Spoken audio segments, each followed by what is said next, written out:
Have you ever felt like you're running on an endless treadmill, chasing something you can't quite define, only to stop and find yourself empty and exhausted? That used to be my life, a life measured by bullet points of tasks, screen notifications, and hurried cups of coffee.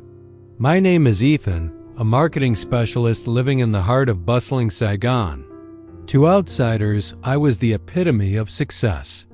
A good job, an enviable salary, and a schedule packed with appointments.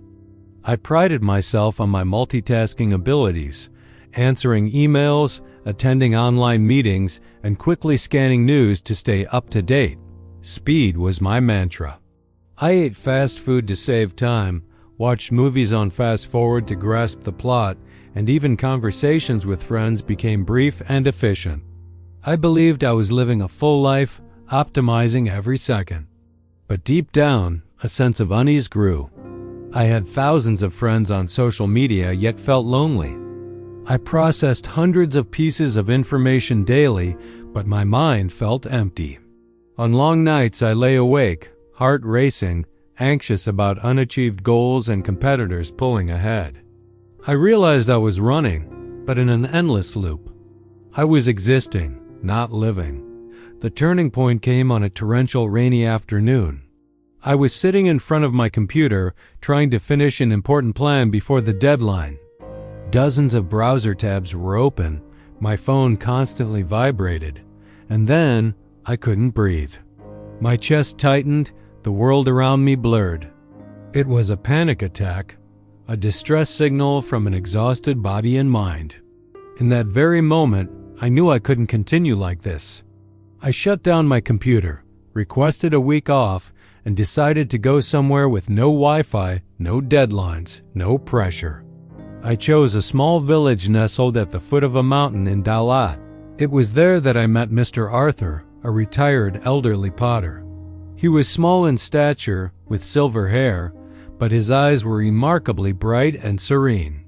His wooden house sat amidst a lush green garden, filled with the scent of flowers and the sound of birdsong.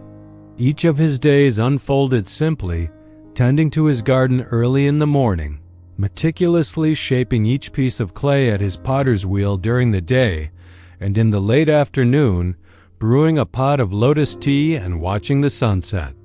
There was no rush, no hurry. He exuded a peacefulness I had longed for a very long time. In the first few days, I still clung to my old habits. I walked in the garden, but my mind drifted to work. I sat drinking tea with Mr. Arthur, but my hand unconsciously searched for my phone in my pocket. Seeing this, Mr. Arthur simply smiled kindly. One day, he handed me a freshly brewed pot of tea, its aroma wafting through the air. "Drink up," he said. I took it and drank a large gulp, just to get it over with. He asked, "What does the tea taste like, my boy?" I was stumped. "You." "It tastes like tea," he chuckled. "You're just ingesting liquid. You haven't truly savored it. Try again." This time, I followed his advice.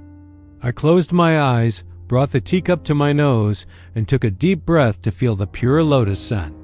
I took a small sip, held it in my mouth, feeling the initial slight bitterness, then the delicate sweetness lingering in my throat. For the first time, I truly tasted a cup of tea. Mr. Arthur said, "Life is just like this pot of tea, my boy. If you drink it in a hurry, you'll only taste a superficial bitterness. But if you take the time to truly savor it, you'll discover the deep, lingering sweetness hidden within." The city teaches you to be fast, to be efficient, but it forgets to teach you how to feel. People chase speed, only to experience everything superficially. They eat without knowing the taste, listen without truly hearing, see without truly seeing. They miss the small joys, the simple beauties right before their eyes. In the following days, Mr. Arthur taught me about the philosophy of slow living. He didn't use lofty words, but simply conveyed it through his actions and simple stories. He spoke of ancient sages who believed that happiness didn't come from possessing many things, but from knowing contentment and appreciating quiet joys. He said, they didn't seek material wealth, but rather richness of spirit. They were content with a simple meal, a walk in the forest, an afternoon of reading. For they understood that the most genuine joys often cost no money. Mr. Arthur also taught me about the power of intentional living. Every task you do, he explained while meticulously refining a ceramic vase, whether it's washing a bowl or writing an email, put your whole mind into it. Don't let your thoughts wander to the past or the future. When you work, work. When you rest, truly rest. That's how ordinary actions become extraordinary. The ancients called it the art of living in the present. Mr. Arthur pointed to the small gurgling stream behind the garden. Look at that stream. It flows effortlessly, following nature's course to find its way to the great river and then to the vast ocean. Our lives should be similar. Don't try to strain against the current. There are times to be fast, but there are also times to slow down, even to stop and listen to yourself. People call that following nature's flow, finding harmony between action and stillness. Do less, but do it better. Focus on what's truly essential, instead of spreading your energy across hundreds of meaningless tasks. Under Mr. Arthur's guidance, I began to practice. I left my phone in my room all day, focusing on walking in the forest, listening to the rustle of leaves underfoot, feeling the sunlight filter through the canopy. I learned to sit still, breathe deeply, and observe my thoughts drifting by like clouds.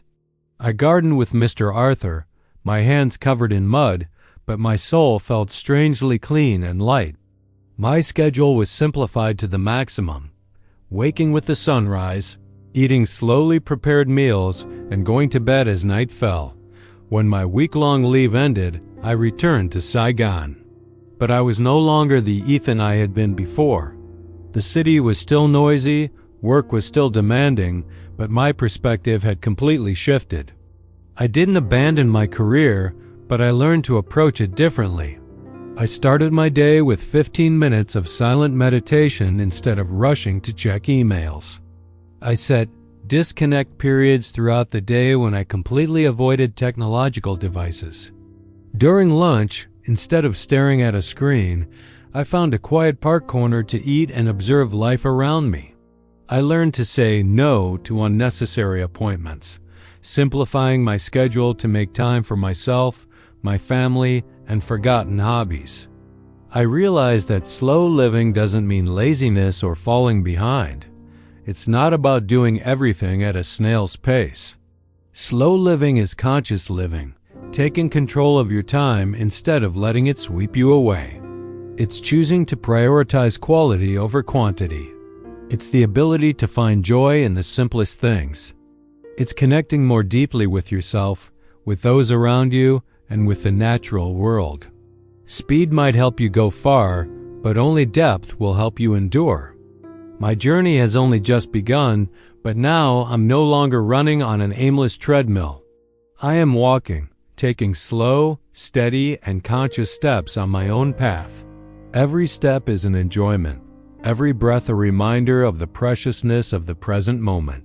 Slow living is not an abandonment, but a rediscovery. A rediscovery of inner peace, a rediscovery of life's true joy. So what about you? How fast is your treadmill spinning? Perhaps it's time we all tried pressing the pause button, not to stop, but to truly begin living.